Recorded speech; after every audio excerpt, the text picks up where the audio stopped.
The Ketheri delegation's crystalline forms shimmered with what Ambassador Richardson recognized as their species equivalent of condescending laughter. Their leader, Vexthala, gestured dismissively at the weapon display case with one of her 4 arms. "This is humanity's contribution to the Galactic Defense Initiative?" Her voice resonated through the translation matrix, dripping with disdain. "A primitive projectile launcher?" Richardson maintained his diplomatic composure, though his jaw tightened imperceptibly. The other species representatives, the towering Morgothi with their energy blade appendages, the serpentine Zephyrians coiled in their hover chairs, even the diminutive but technologically superior Nexians, all seemed to share the Ketheri's amusement. "The M1919 Browning machine gun," Richardson said calmly, "served humanity well for over a century." "Century?" Nexian Representative Kip's synthetic voice buzzed with electronic static that indicated mirth. "Our plasma disruptors can vaporize molecular bonds at the quantum level.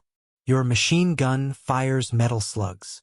"Quaint," added General Morgoth, his massive frame casting shadows across the council chamber.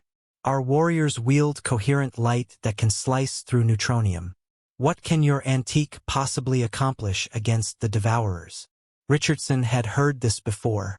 Every species in the Galactic Defense Initiative possessed weapons that bent the laws of physics: gravimetric bombs, temporal displacement cannons, reality-warping field generators. Humanity's offering seemed laughably primitive by comparison. "Perhaps we should demonstrate," Richardson suggested. The assembled delegates exchanged glances that, across species barriers, clearly communicated their shared skepticism. Vexthala's form pulsed brighter. "Very well. We shall witness this demonstration." The testing facility orbited a dead moon, its reinforced chambers designed to contain weapons of mass destruction.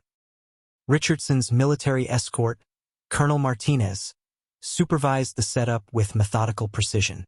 The target was a standard Devourer combat form, a captured specimen suspended in stasis, its obsidian carapace gleaming under the harsh lights. The Ketheri had brought their molecular disruptor. The Morgothi demonstrated their photon lance. The Zephyrians unveiled their gravity hammer. Each weapon reduced portions of the Devourer to constituent atoms, exotic energy cascades lighting up the chamber's sensors. Then Martinez positioned the Browning.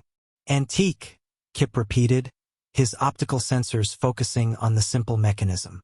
Martinez fed the ammunition belt into the receiver. Not the standard .30-06 rounds, but something that made Richardson smile grimly. The bullets were unremarkable in appearance, simple metal cylinders with pointed tips. "Iron," Martinez announced. "Cold-forged iron, alloyed with trace amounts of nickel from Earth's core."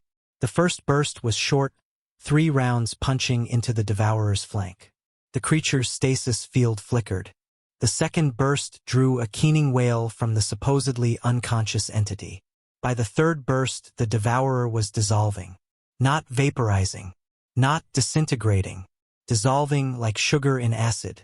The chamber fell silent except for the mechanical cycling of the Browning's action. Vexthala's crystalline form had lost its luminous mockery. "Impossible. Our analysis indicated the Devourers were immune to conventional weapons." "They are," Richardson replied, "but they're not immune to iron. Pure, earthbound iron." General Morgoth leaned forward, his massive head tilting. "Explain." "The Devourers exist partially in our dimension and partially in subspace. Every exotic weapon you've demonstrated attacks them in our reality, where they're nearly invulnerable." Richardson gestured to the dissolving creature.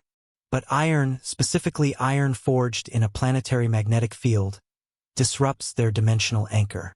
It forces them completely into our space, where they become vulnerable to physical trauma." Kip's optical array whirred frantically. This is impossible. How did humanity discover this weakness?" Richardson's smile held no warmth. "Folklore, fairy tales, stories about cold iron warding off supernatural creatures. Our ancestors knew things that your advanced civilizations never learned." The Devourer had completely dissolved now, leaving only a puddle of inert biomass on the chamber floor. Vexthala's voice held new respect. We underestimated humanity. Yes, Richardson said, watching Martinez secure the weapon. You did. Sometimes the oldest tools are the most effective. Sometimes what you call primitive is simply proven.